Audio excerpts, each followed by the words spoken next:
A sus 40 años, Santi Cazorla, el futbolista que durante toda su carrera fue símbolo de alegría, humildad y buena vibra, ha revelado algo que nadie esperaba escuchar de él. En una conversación privada captada sin intención de hacerse pública, el asturiano confesó que, detrás de su eterna sonrisa, guardó durante años 5 nombres que marcaron algunas de las heridas más profundas de su trayectoria. 5 personas que, según él, dejaron cicatrices silenciosas entre lesiones devastadoras, decisiones injustas, cambios tácticos dolorosos y momentos de soledad que jamás mostró frente a las cámaras. ¿Qué llevó a alguien tan positivo, tan querido, tan incapaz de odiar, a admitir algo así a los 40 años? ¿Por qué ahora? ¿Qué ocurrió realmente detrás de los vestuarios de Villarreal, Málaga, Arsenal o La Roja para que Cazorla cargara con estos recuerdos durante más de una década? Nadie lo sabe con certeza. Lo único claro es que lo que está por revelarse no es una simple lista, sino el lado oculto de un hombre que siempre eligió callar para no herir a nadie, aun cuando a él sí lo hirieron. Número 5. Arsène Wenger. La relación entre Santi Cazorla y Arsène Wenger siempre fue presentada como un vínculo idílico. El genio francés descubriendo en el español un talento puro, versátil, capaz de cambiar el ritmo de cualquier partido. Pero puertas adentro, según insiders del Arsenal, la convivencia no fue tan perfecta. Wenger admiraba a Cazorla, sí, pero también lo moldeó a la fuerza, obligándolo a asumir roles que el asturiano jamás había imaginado. El mayor conflicto surgió cuando Wenger decidió retrasar a Cazorla al mediocentro, alejándolo de la zona de creación donde más disfrutaba. Aunque esa decisión terminó siendo un éxito táctico, para Cazorla supuso una ruptura emocional. Sentía que lo estaban arrancando de su esencia. El punto más tenso llegó tras una derrota dolorosa en Premier, cuando Wenger insinuó que Cazorla no estaba interpretando bien el rol que él mismo le había dado. Aquella crítica fría, pública y dura dejó una marca en el jugador. A pesar de su respeto eterno hacia el técnico, Cazorla jamás olvidó aquella sensación de ser utilizado fuera de su naturaleza. Para Wenger, era una pieza adaptable. Para Santi, un sacrificio que nunca terminó de sanar. Número 4. Joachim Löw. Aunque nunca compartieron vestuario ni club, la relación entre Santi Cazorla y Joachim Löw estuvo marcada por una tensión soterrada que pocos aficionados conocieron. Durante años, Löw fue uno de los críticos más duros, aunque indirectos, del estilo que definió a La Roja campeona del mundo, un estilo del que Cazorla formaba parte esencial. Según insiders cercanos a la selección española, el conflicto comenzó cuando Löw, en varias ruedas de prensa, insinuó que ciertos jugadores creativos de España carecían de intensidad física y que su fútbol era demasiado delicado para los grandes escenarios. Aunque nunca mencionó nombres, el mensaje apuntaba directamente a perfiles como el de Cazorla. La fricción se agravó tras un amistoso España-Alemania, en el que el asturiano fue señalado por la prensa germana tras un error menor. Löw, lejos de defender a su rival, reforzó la idea de que el fútbol moderno exige más agresividad. Aquella frase, aparentemente técnica, caló profundamente en Cazorla, quien siempre había luchado contra el prejuicio de jugador pequeño y frágil. Para él, Löw representó la mirada que más daño le hizo, la que juzga sin conocer. Número 3. Lucía Villalón.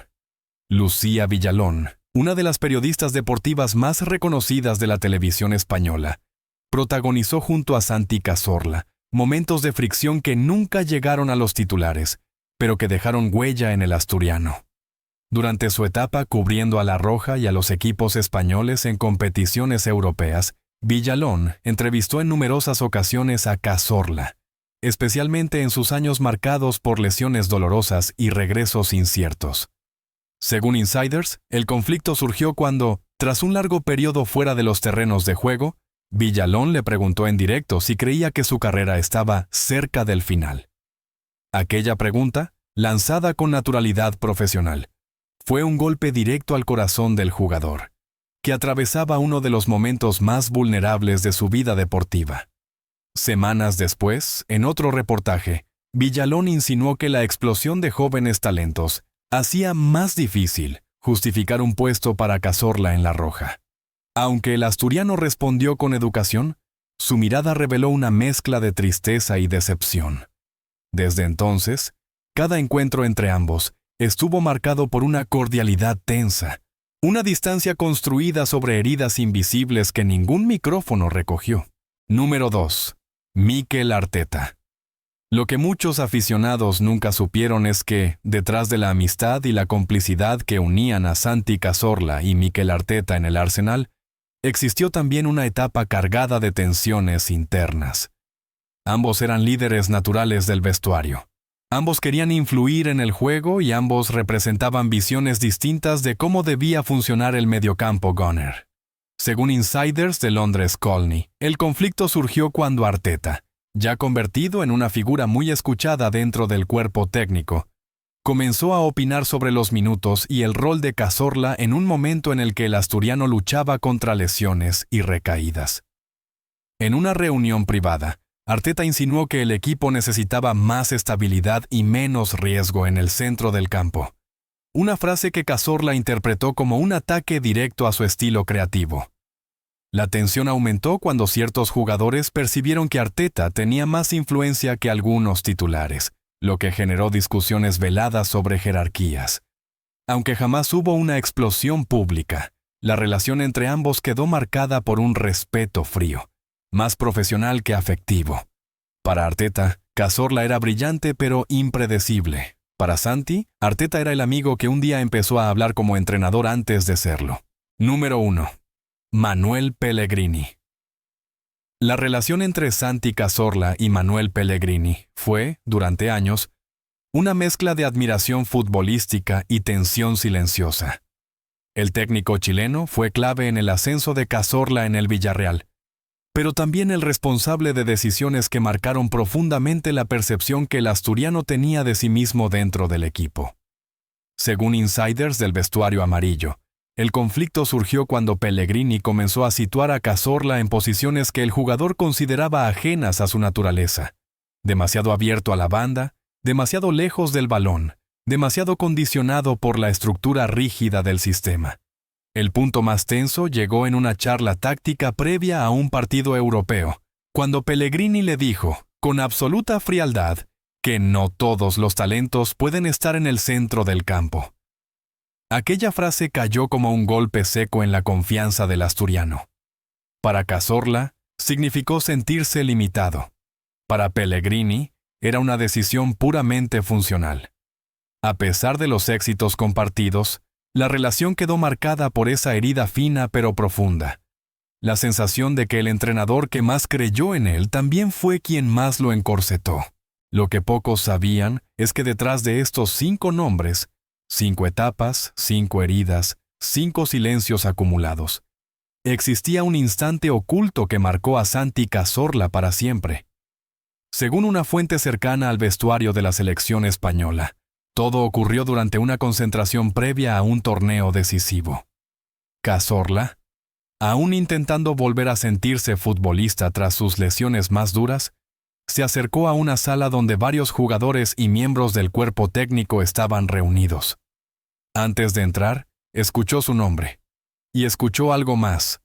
Uno de los presentes, alguien incluido en esta lista, insinuó que convocarlo era un gesto más emocional que deportivo, que quizás su tiempo ya había pasado y que La Roja necesitaba jugadores que no vivan del recuerdo. Aquellas palabras atravesaron al asturiano como un golpe inesperado. Testigos aseguran que Cazorla entró en la sala con su sonrisa habitual, pero con una mirada silenciosa que delataba que algo dentro de él se había quebrado. Ese día entendió que incluso su alegría sincera y su humildad infinita no lo protegían del juicio ajeno. Y fue ese instante, más que cualquier lesión, suplencia o cambio de posición, el que realmente dio origen a esta lista. Cuando Santi Cazorla terminó de desvelar aquello que había guardado durante tantos años, lo hizo con una calma que no escondía resignación, sino sabiduría. No levantó la voz, no culpó a nadie, no buscó venganza. Simplemente permitió que la verdad, su verdad, saliera por fin a la luz. Durante su carrera, fue el jugador que siempre sonreía, incluso en sus peores momentos, el que jamás respondía a las críticas, el que convertía el dolor en arte dentro del campo. Pero cada nombre de esta lista mostró que incluso los hombres que parecen hechos de luz, tienen sombras que arrastran en silencio. A sus 40 años, Cazorla comprendió que el fútbol no solo le dio gloria, sino también heridas que nunca quiso mostrar para no herir a otros. Uno aprende, dijo, que la bondad también tiene un precio.